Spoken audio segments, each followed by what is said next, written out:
최근 부동산 시장의 불안정성이 증가하면서 담보대출을 받은 분들이 고민하는 일이 많아졌습니다.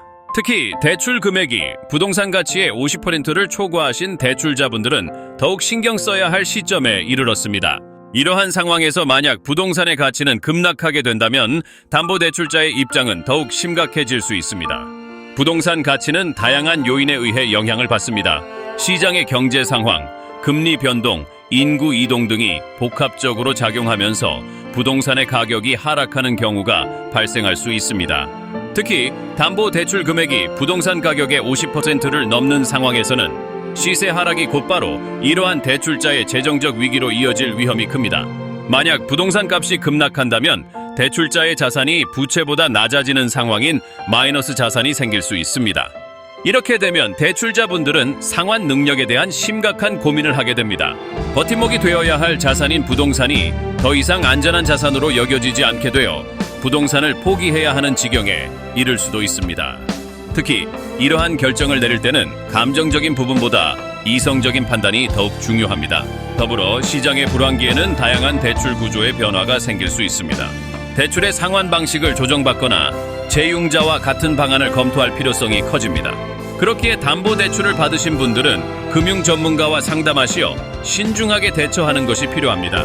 이처럼 담보대출과 부동산 시장의 상관관계는 매우 복잡합니다. 부동산 가치의 하락을 최소화하고 안전한 대출 관리를 위해서는 주기적으로 시장 동향을 체크하시고 상황 변화에 적절히 대응하는 전략이 필요합니다. 담보대출의 조건을 잘 이해하고 변동성에 대비하는 것이 결국 자산 보호의 시작임을 기억하시길 바랍니다. 현재 부동산 시장에서는 담보대출 비율이 50%를 초과하는 대출자들이 큰 위험에 처할 수 있다는 우려가 제기되고 있습니다.